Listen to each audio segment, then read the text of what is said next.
مشکوٰۃ شریف میں نبی پاک صلی اللہ علیہ وسلم نے فرمایا، اللہ تعالیٰ نے نا حضرت سیدنا آدم علیہ السلام کو نا ان کی تمام اولاد کی صورتیں دکھائیں، گویا روحیں دکھائیں، نور دکھایا، چمک رہا تھا۔ تو حضرت آدم کی نظر پڑی حضرت داؤد علیہ السلام، یہ مشکوٰۃ میں موجود ہے۔ تو آپ نے دیکھا بڑے خوبصورت ہیں حضرت داؤد علیہ السلام، تو فرمایا یہ میرا بیٹا بڑا حسین و جمیل ہے، عمر کتنی ہوگی اس کی؟ تو فرشتے نے عرض کی حضور 60 سال۔ یہ عالم ارواح میں بات ہو رہی ہے۔ حضرت آدم علیہ السلام فرمانے لگے اس طرح کرو، میرے 40 سال کاٹ کے اس کو دے دو۔ حکم ہوا، حضرت آدم کی بات مان لو، وہ کاٹ کے 40 سال ان کی عمر مبارک کے حضرت داؤد کی عمر میں شامل کر کے لکھ کے مور لگا دی گئی۔ حدیث میں لفظ ہے، نبی پاک صلی اللہ علیہ وسلم فرمانے لگے حضرت آدم کے وصال کا وقت آیا تو فرشتے نے آ کے کہا بابا جی چلیں؟ فرمانے لگے میرے تو 40 سال باقی ہیں۔ کہا حضور وہ تو آپ نے اپنے بیٹے کو دے دیے تھے۔ ایک بزرگ مجھ سے کہنے لگے کہ آپ دعا کرے میرے بیٹوں کو اللہ نرمی عطا کر دے، وہ بولتے نہیں ٹھیک، ان کا لب و لہجہ صحیح نہیں ہے۔ تو میں نے ان سے کہا کہ بزرگوں جہاں تک میں جانتا ہوں کوئی ایسی بات ہے تو نہیں۔ تو وہ کہنے لگے کہ جس طرح آپ سمجھتے ہیں نا، ہمارے رشتہ دار بھی اور اہل علاقہ سارے یہی سمجھتے ہیں، پر میں تکلیف میں ہوں، میری بیوی تکلیف میں۔ میں نے کہا کہ پھر آپ یہ اتنی زیادہ پردہ پوشی کس بات کی؟ تو وہ کہنے لگے کہ ڈرتا ہوں، اگر لوگوں کے سامنے ہم بات کرتے ہیں تو لوگ کہتے ہیں کہ تم نے تربیت نہیں صحیح کی، اگر میں بات کرتا ہوں تو لوگ مجھ پہ شک کرتے ہیں، کہتے ہیں تو نے رزق نہیں صحیح کھلایا۔ تو میں درد میں رہتا ہوں، کپڑا اٹھاؤں گا تو میرا اپنا بدن برہنہ ہو جائے گا۔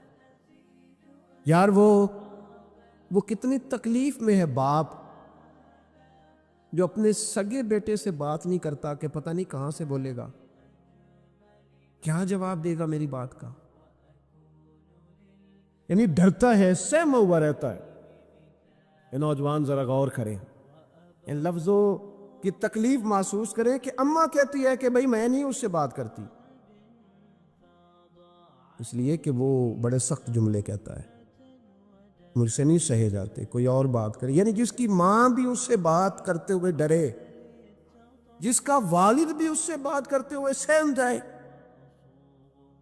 اور وہ بندہ کہے کہ میں نے تو MBA کیا ہوا ہے، میں تو معاشرے میں جانا پہچانا جاتا ہوں، اللہ کا شکر ہے جی اللہ نے بڑی عزت دی ہوئی ہے، وہ یہ لفظ کہے تو اسے شرم آنی چاہیے۔ جس کے استاد بھی اسے کام بتاتے ہوئے ڈرے کہ بدتمیز ہے، نہیں کرے گا کہ نہیں۔ اگلے لفظ اس سے بھی خطرناک ہیں، جس کا مرشد بے جھجک جسے کام ہی نہ بتا سکے اور جس کو کام کہنا ہی چھوڑ دے، جس کے حوالے سے لوگ خاموش ہو جائیں کہ بس مطلب کیا ضرورت ہے، جب اس پہ بات بوجھ بنے گی تو اس شخص کو پھر سوچنا چاہیے نا کہ وہ زندگی کس لیے گزار رہا، اس کا پھر انداز کیا ہے۔ بزرگ جن کی وجہ سے تکلیف میں ہو، آزمائش میں ہو، درد میں ہو، اور یار جو آدمی نیک ہو رب فرماتا ہے اس کا تو میں حیا کرتا ہوں، اللہ کہتا ہے اس کی تو میں قدر کرتا ہوں، میں اس کی۔ دیکھیں نا میرے نبی کریم صلی اللہ علیہ وسلم نے فرمایا جب سفید داڑھی والا شخص قبر میں جاتا ہے، یہ ترمذی کی حدیث ہے، تو رب کریم فرماتا ہے فرشتوں اسے عذاب نہ دینا، مجھے حیا آتی ہے، یہ سفید بال لے کے آ گیا۔ تو جس کی اللہ حیا کرے اس کی میں نہ کروں، اس کی نوجوان نہ کرے، اس کا سیاح، جس کی اللہ حیا کرے اس کی ہم حیا ہی نہ کریں، ہمارا لب و لہجہ خطرناک اور خوفناک حد تک چلا جائے، ہمیں ڈھب اور سلیقہ ہی نہ ہو، ہم کہیں او گرم خون ہے جی ذرا احتیاط سے بات کرنا، کیا معنی ہوا اس بات کا؟ گرم خون اور ہوتا ہے اور بے ادبی والا خون اور ہوتا ہے، ان دونوں میں فرق ہوتا ہے۔ حضرت سعد بن معاذ رضی اللہ تعالیٰ عنہ نبی پاک صلی اللہ علیہ وسلم کے پاس آئے تو ان کے قبیلے کے کچھ نوجوان بھی وہاں بیٹھے تھے۔ حضرت سعد بن معاذ ان میں سے بوڑھے تھے، بزرگ تھے، اور جب وہ آئے تو وہ نوجوان بیٹھے رہے نبی کریم صلی اللہ تعالیٰ علیہ وآلہ وسلم نے پہلے ان نوجوانوں کو دیکھا کہ آپ کے ساتھ کچھ دیر رہے اور چلے گئے، تو اللہ کے رسول علیہ السلام نے فرمایا تمہارے قبیلے کا بڑا تھا، تم نے اٹھ کے استقبال ہی نہیں کیا، تم نے توجہ ہی نہیں کی، تم نے اعزاز ہی نہیں دیا، تم نے یہ خیال نہیں کیا کہ ایک بڑا آیا ہے، تم نے اس کو تکلیف دی۔ اعزاز، اکرام، بھائی کیا حرج ہوتا ہے تھوڑا سا اگر کسی بزرگ کو جگہ آگے دے دی جائے؟ اس میں کیا فرق پڑتا ہے کہ اگر آپ کسی لائن میں لگے ہوئے ہیں تو کسی بوڑھے کو کہیں کہ جناب بابا جی آپ آ جائیں۔ اور میرے بھائی کون سا وجود کا کوئی حصہ ٹوٹ جاتا ہے اگر کسی ضعیف کو، کسی بوڑھے کو یہ کہا جائے کہ آپ لائن سے نکل جائیں اور یہ بل مجھے دے دے، میں جمع کرا دیتا ہوں؟ کیا تکلیف ہوتی؟ ہمارے ہاں تو بوڑھوں کی چارپائیاں گھر میں اب علیحدہ رہتی ہیں، الگ رہتی۔ بیٹا اے سی والے کمرے سے نکلتا ہے اور وضاحت دیتا ہے ہر آنے جانے والوں کو کہ ابا جی کی ہڈیاں درد کرتی ہیں، لہذا وہ اے سی والے کمرے میں رہنا پسند نہیں کرتے۔ تو میں تو کہتا ہوں کہ یہ وضاحت آپ کو کیوں دینی پڑی؟ یہ بات تو ابا جی کو کرنی چاہیے تھی۔ یہ وضاحت جو آپ نے دی ہے یہ تو ابا جی کو دینے والی وضاحت تھی، آپ نے کیوں دی؟ ابا جی کے لیے اس طرح کا کمرہ ہے گھر میں جس طرح کا سٹور ہوتا ہے نا پرانے کپڑے رکھنے والا، وہ کمرہ ہے۔ حدیث سنانے لگا ہوں، اللہ کرے آپ کو یاد رہ جائے، اللہ کرے آپ کو یاد رہے۔ مشکات کی حدیث ہے، بڑے خوبصورت لفظ ہیں میرے نبی کریم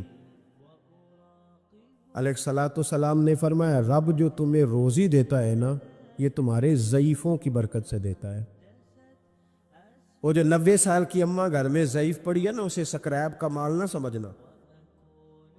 تیرے اوپر جو خدا کا کرم بس برس رہا ہے تو اس بوڑھی کی وجہ سے برس رہا ہے، اس بوڑھی کی وجہ سے برس رہا ہے۔ اور نبی کریم علیہ الصلوۃ والسلام نے ارشاد فرمایا سن اور یاد رکھ،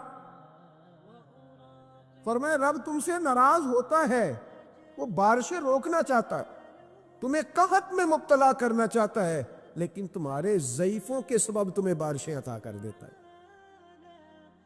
تمہارے کمزوروں کے۔ اس کمزور سے کوئی بیمار بھی مراد لیا جا سکتا ہے، عورت اور بچی بھی مراد لی جا سکتی ہے، بوڑھے لوگ بھی مراد لیے ہیں شارحین حدیث نے۔ ان کے سبب سے اللہ تم پر بارشیں برساتا ہے۔ تو جو تیرے لیے ذریعہ بخشش ہے، جو تیرے گھر میں رزق آنے کا سبب ہے، ان کی باتیں تو لگتی ہیں بری، ان کو تو حکا دے کونے میں بٹھا دیا ہے۔ اور اگر کبھی دل کرے تو تعارف کراتے ہیں آنے والے مہمانوں سے کہ یہ ابا جی ہے، اس سے زیادہ کوئی ان کا گھر میں کردار نظر نہیں آتا۔ یہ ظلم ہے، یہ زیادتی ہے۔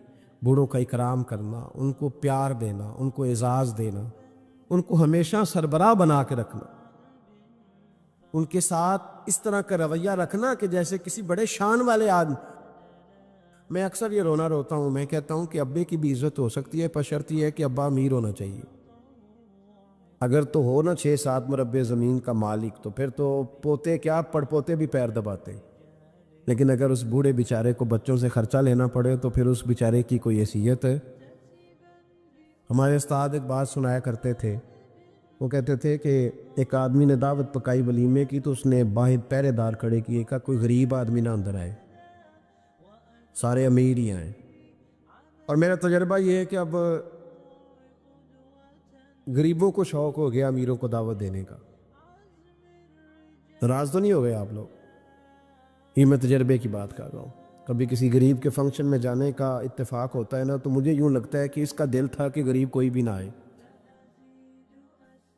غریب کو دعوت دینا پسند ہے، تو امیر تو پہلے نہیں اسے بلاتا تو پھر بلائے گا کون؟ اس نے شیخ صاحب نے ولیمہ اپنے بیٹے کا کیا تو باہر جو پہرے دار تھے ان سے کہا کہ کوئی غریب آدمی اندر نہ آئے، امیر بندے صرف۔ اور نبی پاک صلی اللہ علیہ وسلم نے ایسے ولیمے پر لعنت برسائی ہے، فرمایا لعنتیا وہ دعوت جس میں صرف امیر آئیں اور غریب نہ آئیں۔ اس نے کہا بھی صرف نہ امیر لوگ آئیں، تو ایک بندہ تھا بڑا امیر لیکن بیچارہ نہ کہیں کام کاج سے اٹھ کے ہی آ گیا، تو کپڑوں کو اسی طرح مٹی وٹی لگی ہوئی، تو دیر ہو رہی تھی، گھر جاتا چینج کرنے تو لیٹ ہو جاتا، تو ایسے ہی آ گیا۔ جب وہ آیا تو پہرے دار کھڑا تو اس نے کہا دوڑ جا، تیرا کوئی مطلب نہیں ہے یہاں۔ اس نے کہا یار میں سیٹھ آدمی ہوں، بدرا کپڑے نہیں بدلے۔ اس نے کہا سیٹھ ہوتا تو تیرے کپڑوں سے پتہ نہ چلتا۔ میرے بھائی وہ شخص کہتا ہے کہ میں نے کہا مجھے جانے دو اندر، کہنے لگے تیرے کپڑے نہیں دعوت والے.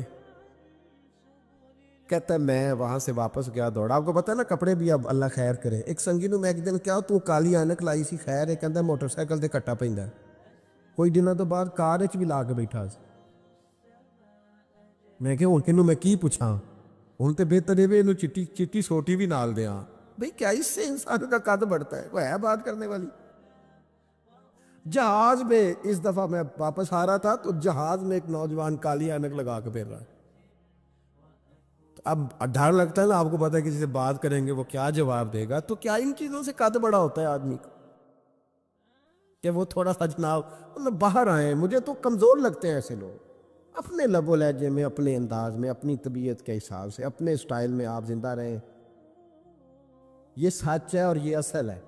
یہ سچ ہے اور یہ اپنی زندگی اپنے اسٹیٹس کے مطابق، طبیعت کے مطابق گزارنا، یہی سچ ہے اور یہی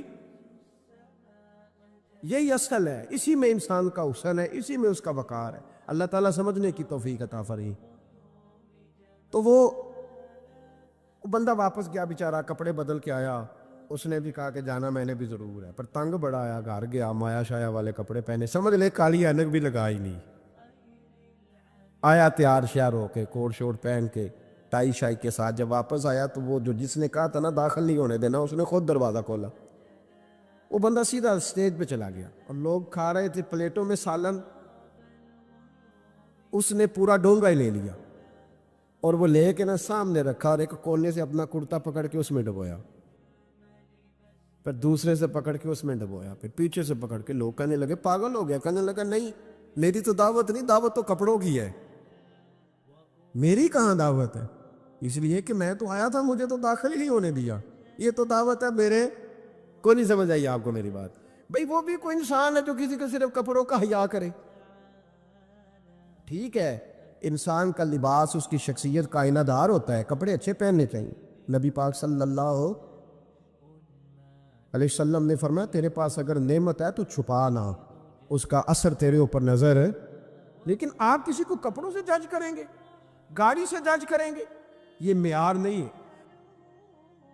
والد کو، استاد کو، مرشد کو کیا اس لیے جج کیا جائے گا کہ اب وہ مالدار ہوگا تو حیا کریں گے؟ اور بھائی ماں اگر کسی کھیت میں بیٹھ کے اپلے بھی تھاپ رہی ہو نا، اور وقت کا شیخ الحدیث کسی بہت بڑی مسجد میں بیٹھ کے حدیث بھی پڑھا رہا ہو، اماں وہاں اپلے تھاپ رہی ہے، تو اس محدث وقت بھی جنت اسی ماں کے قدموں کے نیچے، وہیں سے اسے جنت ملے گی. یہ نہیں ہو سکتا کہ وہ کہے جنت کہیں اور سے مل جائے گی. بے شک وہ بیچاری اپلے تھاپ رہی ہے، گوبر کے ساتھ کام کر رہی ہے. میری بات کی سمجھ آ رہی ہے؟ بزرگوں کا اکرام کریں، احترام کریں، ان کو ادب دینا سیکھیں، ان کے ساتھ لحاظ والا رویہ اختیار کریں. نبی کریم علیہ السلام کے صحابی حضرت ابو ہریرہ رضی اللہ تعالیٰ عنہ فرماتے ہیں کہ حضور سید عالم علیہ السلام کے پاس میں بیٹھا تھا تو چند نوجوان حضور کے پاس بیٹھے تھے. جہاں ہم بیٹھے تھے وہاں جگہ کچھ تنگ تھی. ایک بزرگ آ گئے سفید داڑھی والے، انہوں نے سلام لی. نبی پاک علیہ السلام نے سلام کا جواب دیا تو حضور نے نوجوانوں پہ 2-3 دفعہ نظر ڈالی. وہ بیٹھے رہے، ان کو جگہ نہیں دی، تھوڑے سمٹے نہیں. تو کہتے ہیں رسول پاک علیہ السلام نے بات کی تو میں کانپنے لگا. اللہ کے حبیب نے فرمایا من لم یرحم صغیرنا ولم یؤکر کبیرنا فلیس منا. فرمایا جس کو چھوٹے پہ شفقت نہیں کرنی آتی اور جس کو بڑے کی عزت نہیں کرنی آتی، اس کا تو ہم سے تعلق ہی کوئی نہیں. فلیس منا، وہ ہم میں سے. فرمایا وہ آئے تم نے جگہ ہی نہیں دی، یہ سفید داڑھی والے شخص کا اکرام نہیں کیا، اس کو تم نے جگہ ہی نہیں دی. اور ہم لوگ یہ سمجھتے ہیں، یہ نوجوان یہ سمجھتے ہیں کہ ہم نے کون سا بوڑھے ہونا ہے، ہم نے کون سا بوڑھے ہونا، ہم نے تو سدا جوان ہی رہنا ہے. ایک کلرک نے نا ایک دفعہ کسی بہت بڑے رائٹر کو کہہ کہ اپنے نام سمیت، اس نے کہا تھا میرا نام، ایڈریس، فون نمبر سمیت یہ بات اپنے کالم میں درج کر دو. اس نے کہا کہ میں کلرک تھا، تنخواہیں وغیرہ دیتا تھا کسی بینک میں یا کسی ایسے ادارے میں ملازم تھا جہاں میں وہ چیزیں دیا کر. تو کہتے ہیں کہ میں وہاں یہ کام کرتا تھا تو بوڑھے لوگ، آپ کو پتہ ہے ضعیف لوگ آتے ہیں بیچارے پینشن لینے، کسی بچے کی منت کرتے ہیں، وہ لے کے جاتا ہے، بابا جی کو یہ بھی نہیں پتہ انگوٹھا کہاں لگانا، فارم کیسے فل کرنا ہے۔ تو یہ سرکاری عہدوں پہ بیٹھے لوگ معاذ اللہ تنگ ہوتے ہیں اور کئی دفعہ غلط جملے استعمال کرتے ہیں۔ تو کہا کرتا تھا کہ میں بڑا سخت رویہ رکھتا تھا، اب میری بھی پینشن ہو گئی ہے، اور اب جب میں خود لینے جاتا ہوں نا، کہتے جتنے دھکے میں یہ تھے اس سے 11 گنا کھا چکا ہوں، پر معافی کوئی نہیں مل رہی۔ تو لوگوں کو یہ میرا نام لے کے ایڈریس سمیت بتا دیں کہ اگر اپنا بڑھاپا سیو کرنا چاہتے ہیں تو اپنی جوانی محتاط کریں، اگر اپنا بڑھاپا سیو کرنا چاہتے ہیں تو اپنی جوانی، اور بڑھاپے میں باتیں برداشت جوانی میں برداشت ہوتی ہیں، بڑھاپے میں تو لفظ سہے بھی نہیں جاتے، آنسو خود بخود نکل جاتے ہیں جب بچہ بات کرتا ہے۔ سنو، یہ نوجوان یہ حدیث یاد کر لیں، یہ طبرانی میں موجود ہے، میرے نبی کریم علیہ الصلوۃ والسلام نے فرمایا، یہ حدیث یاد کر لینی ہے، پڑھیے درود صلی اللہ ہو، پھر کہیے صلی اللہ ہو، چلے تیسری دفعہ بھی پڑھ لیں صلی اللہ ہو۔ رسول پاک علیہ الصلوۃ والسلام نے فرمایا، جو شخص اپنی جوانی میں کسی بوڑھے کی عزت کرے گا، جب وہ بوڑھا ہوگا تو اللہ اسے کئی گنا بڑھ کے اس کی عزت کرائے گا، اس کی کی گئی عزت سے کئی گنا بڑھ کے رب پھر اس کی عزت کرائے گا۔ نوجوان اکرام کرنا سیکھیں، بزرگوں کا احترام کریں، اپنے بڑوں کے ساتھ، اور بڑوں میں جتنے بھی صاحب فضیلت بڑے ہیں، آپ کا جو استاد ہے وہ آپ کے لیے بڑا قابل احترام ہے، بڑا قابل احترام ہے۔ میں ماسٹر کی ڈگری لینے کے بعد اب بھی کبھی گاؤں میں اپنی پرائمری کے ٹیچروں کو دیکھتا ہوں، اب بھی تو احساس پیدا ہوتا ہے کہ یہ اگر ہمیں وہ الف با تا سا نہ پڑھاتے، شروع کی کتابیں، یہ المدہ عام نہ پڑھاتے، تو پھر اس سے آگے بھی ہمیں پڑھنا نہ آتا۔ اور اگر آپ کو اللہ تعالیٰ سمجھ دے نا، توفیق دے، تو یہ سمجھیں کہ جو چھوٹا استاد ہوتا ہے اس کی محنت زیادہ ہوتی ہے۔ ہاں، یونیورسٹی والے جو ٹیچر ہیں تو لیکچر لے کے چلے جاتے ہیں، تو وہ جس نے رٹا لگایا نا پہاڑے یاد کرانے کا، ہاں، وہ جس نے آپ کو املا لکھنی سکھائی ہے نا، اس کی محنت، اگرچہ اس کی تعلیم میٹرک پی ٹی سی ہے، اگرچہ اب آپ اس سے کئی گنا زیادہ تعلیم حاصل کر گئے، لیکن اصل مشقت اس قاری صاحب کی ہے جس قاری نے آپ کو قاعدہ پڑھایا ہے، جس نے تلفظ ٹھیک کرایا ہے۔ ابتدائی کتابوں کے اساتذہ کی مشقت زیادہ ہوتی ہے، بڑے لوگ تو لیکچر دے کے چلے جاتے ہیں۔ تو بھائی ادب کرنا سیکھیں۔ میرے رسول پاک صلی اللہ علیہ وسلم نے ارشاد فرمایا، حضور فرمانے لگے، ایک تیرا باپ وہ ہے جس کی صلب سے تو پیدا ہوا، اور ایک تیرا باپ وہ ہے جس نے اپنی بیٹی دے کے تجھے بیٹا بنایا، اور فرمایا ایک تیرا باپ وہ ہے جس نے تجھے تعلیم دی۔ وہ تیرا باپ ہے، اس کا اکرام کر، اس کا ادب۔ اور حضرت مولا علی شیر خدا نے تو شیروں جیسی بات ہی کر دی۔ بڑے لوگ بڑی بڑی باتیں، اتنی بڑی بات اس موضوع پر میں نے تلاش کیا ہے، میں نے بڑے لوگوں کو پڑھا ہے اس عنوان پر، لیکن اتنی بڑی بات کہیں نہیں ملی۔ حضرت علی المرتضیٰ رضی اللہ تعالیٰ عنہ فرمانے لگے، جس نے مجھے ایک حرف سکھایا ہے وہ میرا استاد ہے، اگر وہ چاہے تو مدینے کے چوک میں کھڑا کر کے مجھے بیچ دے، میں اس کے ہاتھوں بکنے کو بھی تیار ہوں۔ وہ جس نے مجھے ایک حرف، اساتذہ کا احترام نہیں، اساتذہ پریشان، استاد تو بیچارہ روز کٹہرے میں کھڑا ہے، روز کٹہرے، روز لوگ اس کو کہتے ہیں کہ جناب آپ نے یہ بات کیسے کر دی، آپ کی جرت کیسے ہوئی۔ اور جن لوگوں کا یہ تصور بن گیا تھا نا کہ رب کے سامنے کھڑے ہونا ہے، منہ دکھانا ہے مالک کو، جن کا یہ تصور بن گیا تھا، بچ گئے تھے۔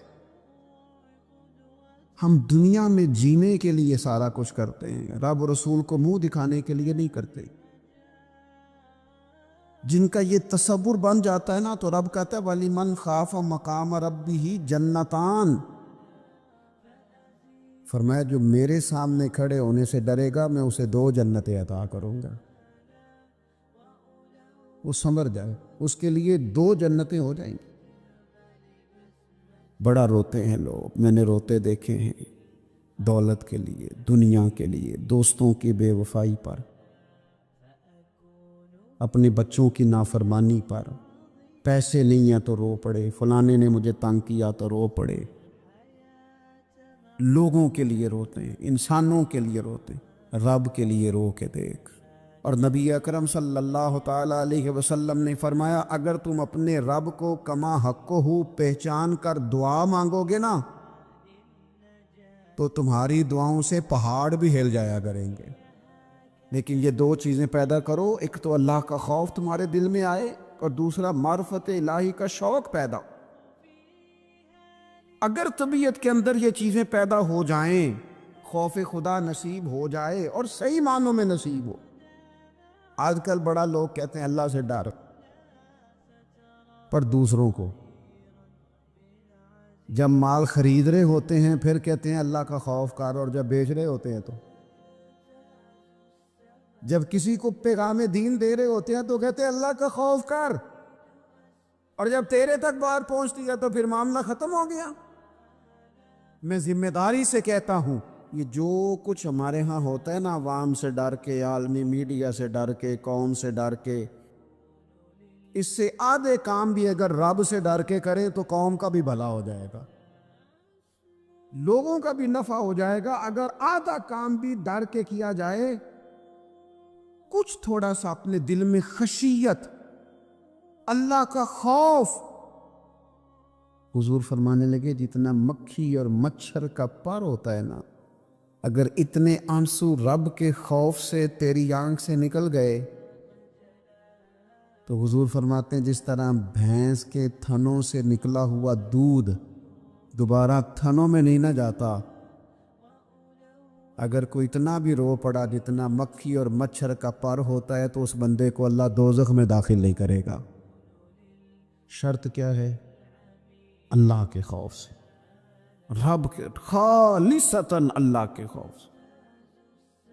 اور تھا لوگوں کو اللہ کا خوف، رب کے سامنے کھڑا ہونا ہے تو ڈرتے تھے۔ حضرت عمر کا جب آخری وقت آیا تھا تو اپنے بیٹے سے کہا تھا مجھے اٹھا کے زمین پہ رکھ دو، میں اپنی پیشانی زمین پہ رکھ کے اپنے رب سے معافی مانگ۔ حضرت عثمان غنی جیسے لوگ جب قبر کو دیکھ لیتے تھے تو پھر تڑپ کے ان کی ساری داڑھی آنسوؤں سے بھر جاتی۔ حضرت مولا علی شیر خدا رضی اللہ تعالیٰ عنہ نماز کی نیت باندھنے لگتے تو وجود کانپتا، راشا طاری ہو جاتا۔ علی آپ تو شیر ہیں میدانوں کے، ہزاروں لاکھوں تلواروں کے بیچ کبھی نہیں لڑکھڑائے، لیکن یہاں رب کی بارگاہ میں آتے کانپ کیوں گئے؟ تو فرمانے لگے تمہیں پتہ نہیں کس کی بارگاہ میں حاضر ہونے لگا ہوں؟ اس سے ڈر آتا ہے، مالک کے حضور آ گیا، ڈر آتا، ڈرتے تھے۔ میرے نبی پاک علیہ السلام نے فرمایا اللہ کا خوف یہ دانائی ہے، یہ حکمت ہے۔ اور صحیح بخاری میں لفظ ہیں، نبی پاک صلی اللہ تعالیٰ علیہ وسلم نے فرمایا ایک شخص تھا، بخاری مسلم میں موجود ہے، ایک بندہ تھا، اسے نہ بڑا ڈر آتا تھا کہ رب جب سوال پوچھے گا تو میں نے کیا جواب دینے ہیں۔ اور ہمیں ہمارے نبی پاک علیہ السلام نے فرمایا بھی ہے، حضور نے فرمایا رب تم سے نہ 5 سوال پوچھے گا قیامت کے دن اپنے سامنے کھڑا کر کے۔ ساری تیاری لائق بچے بھی جب کر لیتے ہیں نا پیپر دینے کی، ذہین بچے ساری تیاری کر کے نا تو کمرہ امتحان میں جاتے ہوئے پھر بھی ڈرتے ہیں اور کہتے ہیں حضرت صاحب دعا کرنا میرا پیپر ہے۔ بچہ لائق بھی ہے، محنتی بھی ہے، تیاری بھی، لیکن ڈر آتا ہے۔ ڈر آتا تھا جب پیپر سٹارٹ ہوتے تھے نا تو کئی قسم کی ایکٹیویٹیز چھوڑ دی جاتی تھی، کھیل چھوڑ دیے جاتے تھے۔ میں نے دیکھا ہے بچے نمازیں شروع کر دیتے تھے، ڈر آتا ہے کہیں پیپر میں کمی نہ کوئی رہ جائے۔ دنیا کے پیپر کے بارے میں یہ معاملہ ہے، اور جب صبح قیامت سوال جواب کیے جائے حضور فرماتے 5 سوال رب پوچھے گا تم سے قیامت میں۔ سب سے پہلی بات، میں نے تمہیں عمر دی تھی، کہاں گزاری تم نے؟ ضائع کر دیا ٹائم سارا، ادھر ادھر بھاگتے آتے جاتے مال کماتے۔ اور پھر عمر میں ایک بہترین حصہ جوانی ہے۔ حضور فرماتے ایک سوال یہ ہوگا، دوسرا جوانی کہاں گزاری؟ اور تیسرا سوال پوچھا جائے گا، بتاؤ مال کہاں سے کمایا، ذرائع کیا تھے، جائز طریقہ اختیار کیا کہ ناجائز؟ اور چوتھا سوال یہ ہوگا، یہ بتاؤ تم نے خرچ کہاں کیا؟ اللہ نے اپنے فضل سے دیے تھے پیسے، تم نے ناجائز جگہ پہ تو نہیں لگا دیے؟ اور پانچواں سوال یہ ہوگا کہ جو تمہیں پتہ تھا، جو تم جانتے تھے، جس کا تمہیں علم تھا، جس کا تمہیں شعور تھا، بتاؤ تم نے اپنے علم پر عمل کتنا کیا؟ میرے عزیز، یہ 5 سوال نبی پاک علیہ السلام فرماتے ہیں۔ ایک بندہ تھا جو بڑا ڈرتا تھا رب کی بارگاہ میں کھڑا ہونے سے، اتنا ڈرتا تھا کہ خوف طاری ہو گیا، اس پر خشیت پیدا ہو گئی۔ اس نے اپنے بچوں سے کہا، جب میں مر جاؤں نا، یہ صحیح حدیث میں موجود ہے، جب میں مر جاؤں نا تو مجھے جلا دینا، اور پھر اگر میرے وجود کا کچھ حصہ بچ جائے تو اسے پیس دینا، پھر اسے ہوا میں اڑا دینا، مجھے ختم کر دینا۔ میں اپنے رب کی بارگاہ میں کھڑا ہو کے سوالوں کا جواب نہیں دے سکتا۔ پتا تے سارا ہے نا سردار نو کیتیاں دا، من دانم کے من دانم، جو اعمال کیے ہیں اس کی خبر تو ہے نا، باقیوں کو شک ہے کہ اس میں گناہ کیا ہوگا، پر ہمیں اپنا تو پاک ہے نا، پتا تو سارا ہے نا۔ کہا میں نہیں کھڑا ہو سکتا اس کے حضور، مجھے جلا دینا، میری راکھ بھی بہا دینا، اڑا دینا ہواؤں میں۔ نبی پاک علیہ السلام فرماتے بندہ تھا سچا، یہ کام اس نے کیا اللہ سے ڈر کے۔ کریم محبوب علیہ السلام فرمانے لگے، اللہ تعالیٰ نہ قیامت کے دن ذرات کو حکم دے گا کہ اس کے وجود کے ذرے جمع کرو، اس کا وجود جمع کیا جائے گا۔ جس رب نے پہلے بنایا ہے وہ دوبارہ بنانے پر بھی قادر ہے۔ اس کے ذرات کو جمع کر کے، گوشت پوشت دے کے، وجود دے کے کھڑا کر کے اللہ پوچھے گا، بتا یہ کام کرنے کا تجھے کس نے کہا؟ عرض کرے گا، مالک میں ڈر گیا تھا نا، تیری بارگاہ میں کھڑا ہوں، سوالوں کے جواب دوں، یہ کام مشکل تھا، میں ڈر گیا۔ تو نبی پاک صلی اللہ تعالی علیہ وسلم فرمانے لگے، رب فرمائے گا، فرشتو یہ میرا بندہ نہ سچ کہتا ہے، یہ واقعی مجھ سے ڈر گیا تھا، گواہ ہو جاؤ میں نے اس کے لیے جنت کا فیصلہ کر دیا۔ میرے دوستو، اپنے دل کو خشیت والا کریں۔ دل نہ سخت ہو گئے ہمارے، کیسے نرم ہوں گے؟ قرآن پاک پڑھنے سے۔ دل کیسے نرم ہوں گے؟ اللہ کا ذکر کرنے سے۔ دل کیسے نرم ہوں گے؟ قبرستان جانے سے، اپنوں کی قبریں دیکھنے سے۔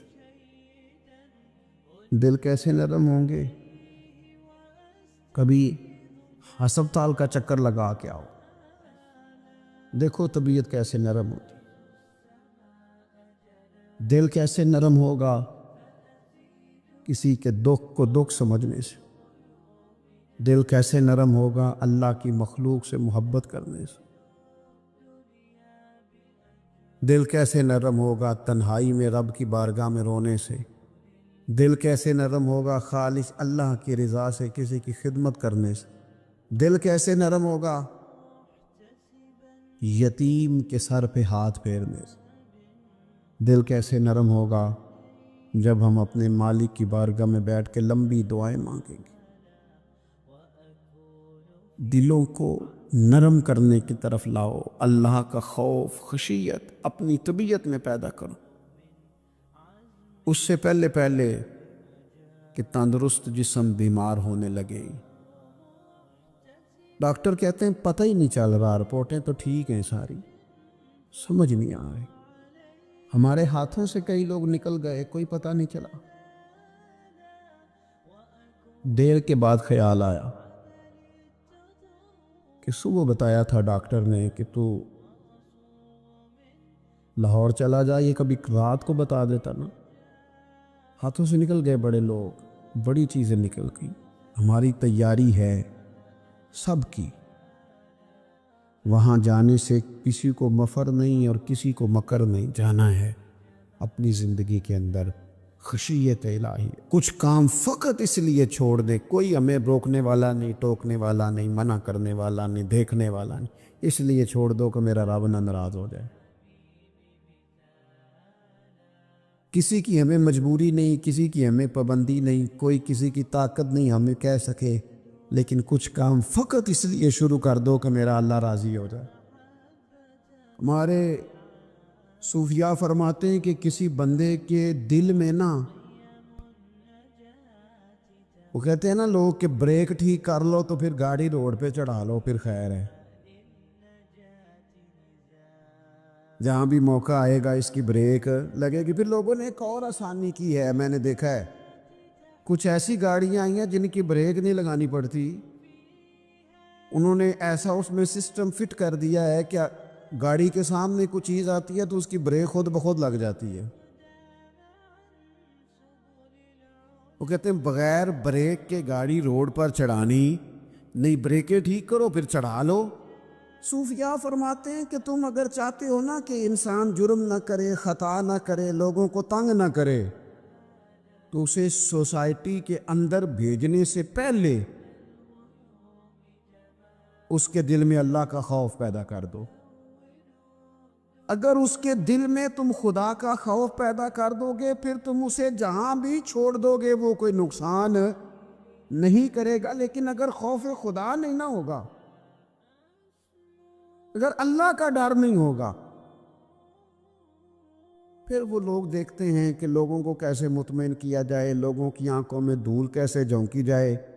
وقتی طور پر ایسے پروگرام بنا لیے جائیں جن سے لوگ مطمئن ہو جائیں، تھوڑا سا لوگوں کو موٹیویٹ کر دیا، کوئی تھوڑا سا بتا دیا، کوئی تھوڑا ریلیف دے دیا، کچھ تھوڑی سی ایسی کہانی بنا دی جس سے ووٹر مطمئن ہو جائیں.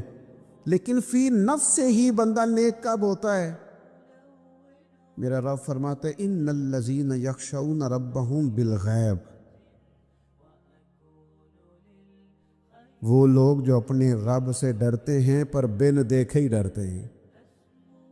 ان الذین یخشون ربہم بالغیب لہم مغفرۃ واجر کبیر. قربان جائیں. فرمایا بے شک وہ لوگ جو اپنے رب سے بغیر دیکھے ڈرتے ہیں، اللہ تعالیٰ نے ان کے لیے بخشش بھی رکھی ہے اور بہت بڑا اجر تیار کیا ہوا ہے. بغیر دیکھے یہ جب بندے کو چیز نصیب ہوتی ہے نا کہ وہ اللہ تعالیٰ سے ڈرتا ہے، پھر وہ بندہ دانا ہو جاتا ہے، پھر وہ بندہ معاملہ فہم ہو جاتا ہے، وہ بندہ سمجھدار ہو جاتا ہے. قرآن مجید نے کہا یا ایھا الذین آمنوا ان تتقوا اللہ یجعل لکم فرقان. میرا دل کرتا ہے کہ امت مسلمہ اس آیت کو یاد کر لے. رب فرماتے ہیں اے ایمان والو، اگر تم اللہ سے ڈرو گے نا تو اللہ تعالیٰ تمہیں حق اور باطل میں تمیز کرنے کی قوت عطا فرما دے گا. تم اپنے دل میں رب کو جواب دینے کا تصور پیدا کرو، اللہ تمہارے فیصلے درست کرا دے گا. اور میرے نبی پاک صلی اللہ تعالی علیہ وسلم نے فرمایا یہ جو اللہ کا خوف ہے نا، یہ حکمت کی بنیاد ہے، یہ دانائی کی بنیاد اللہ کا خوف ہے، یہ بنیاد ہے، اس کی وجہ سے لوگ دانا ہوتے ہیں. اگر وہ رب کریم سے ڈرنے لگے تو اللہ انہیں بصیرت کی روشنی دے گا. کیوں فیصلے درست تھے سارے سیدنا صدیق اکبر کے؟ اس لیے درست تھے کہ ان کے دلوں میں رب کا خوف موجود تھا. بڑی فضیلتیں انہیں حاصل تھیں، بڑی عظمتیں حاصل تھیں، لیکن کسی جگہ بھی کسی مقام پر بھی ان کے قدم لڑکھڑاتے کیوں نہیں تھے؟ بڑے انہوں نے بھی زندگی کے اندر تکلیفیں دیکھی، بڑے بوجھ دیکھے، بڑی دھوپ چھاؤں دیکھی، لیکن مضبوط کیوں رہے؟ حضرت سعد بن ربیع رضی اللہ تعالیٰ عنہ ایک جنگ میں شہید ہو گئے تھے، جنگ احد میں. تو ان کی بیٹی ایک دن آئی حضرت صدیق اکبر کے پاس، امیر المومنین کے پاس کسی کام سے. تو جناب سیدنا صدیق اکبر رضی اللہ تعالیٰ عنہ نے چادر بچھا کے اس بیٹی کو بٹھایا، اور خود حضرت صدیق اکبر چادر سے نیچے بیٹھ گئے، خود زمین پہ ہیں. اسے آپ نے اعزاز کے ساتھ کپڑے پہ بٹھا رکھا ہے. حضرت عمر فاروق رضی اللہ تعالیٰ عنہ آئے اور آ کے عرض کرنے لگے، حضور یہ خاتون کون ہے، بیٹی کون ہے جس کو آپ نے اس قدر زیادہ فضیلت کی جگہ پہ بٹھایا ہے؟ تو حضرت صدیق اکبر رضی اللہ تعالیٰ عنہ فرمانے لگے کہ یہ اس شخص کی بیٹی ہے جو تم سے بھی افضل تھا، مجھ سے بھی افضل تھا. تو حضرت عمر فاروق رضی اللہ تعالیٰ عنہ عرض کرنے لگے، حضور ہم تو یہ سمجھتے ہیں کہ نبیوں کے بعد سب سے افضل آپ ہی ہیں، تو یہ جو آپ سے بھی افضل تھا اس کا کیا معنی ہے؟ حضرت صدیق اکبر فرمانے لگے، وہ لوگ کتنے افضل تھے جنہوں نے حضور کی موجودگی میں اپنی جان اپنی رب کی بارگاہ میں پیش کر دی.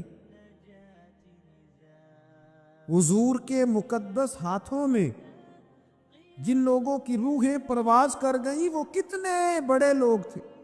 میری بات کو سمجھیے گا کہ ان لوگوں کے دلوں میں وہ جو عاجزی تھی، وہ جو اللہ تبارک و تعالیٰ کی معرفت تھی، اس نے کس طرح کا بنا دی. ہمارے ہاں یہ مسئلہ بن گیا ہے کہ ہم ہر ایک سے ڈر رہے ہیں، ہر ایک سے، برادری سے، قبیلے سے، داماد سے، بہو سے، فلانے سے، فلانے سے. میں نے دیکھا بڑے بڑے لوگ ڈرتے ہیں. آپ اگر ناراض نہ ہوں تو بعض والدین ہیں جو اولاد سے ڈرتے ہیں. ہاں میں نے کچھ ایسے دنیا دار پیر دیکھے ہیں جو مریدوں سے ڈرتے ہیں. میں نے ایسے لیڈر دیکھے ہیں جو اپنی عوام سے ڈرتے ہیں. کیوں؟ اس لیے کہ میرے نبی پاک علیہ السلام نے فرمایا جو رب سے نہ ڈرے پھر وہ سب سے ڈرتا ہے، اور فرمایا جو رب سے ڈر جائے اللہ مخلوق کا خوف اس کے دل سے نکال دیا کرتا ہے. یہ رب سے نہیں ڈرا تو یہ سب سے ڈرا ہے. اگر رب سے ڈرتا تو کسی سے نہ ڈرتا. اور حضور فرماتے ہیں دو خوف اللہ جمع نہیں کرے گا. تم اگر بے خوف زندگی گزارنا چاہتے ہو نا دنیا میں تو ایک خوف پیدا کر لو، وہ رب کا خوف ہے. بے خوف ہو جاؤ. اور اگر تم یہ خوف پیدا نہیں کرتے پھر تو سائے سے ڈرو گے، پھر سانپ سے نہیں رسیوں سے ڈرو گے، پھر تو جگہ جگہ تمہیں کمزور کر دیا جائے، پھر تو لوگ ہر وقت تمہیں بھگائیں گے، ڈرائیں گے. ایک خوف پیدا کر لو اللہ کا، پھر دوسرا کوئی خوف قریب نہیں آئے گا. اور ایک معنی میں اور کہا اللہ دو خوف جمع نہیں کرے گا. حضور فرماتے ہیں تو دنیا میں رب سے ڈر جانا، رب تجھے آخرت میں نہیں ڈرائے گا. وہ جو اللہ کے ولیوں کے بارے میں کہا لا خوف علیہم ولا ہم یحزنون، کیا معنی ہے؟ دنیا میں انہیں صرف اللہ کا خوف تھا، باقی کسی کا خوف نہیں تھا. حضور فرماتے ہیں تو دنیا میں رب سے ڈر جا، قیامت میں تجھے نہیں ڈرائے گا. اور اگر تو دنیا میں نہیں نہ ڈرے گا پھر تو قیامت میں ڈرایا جائے گا.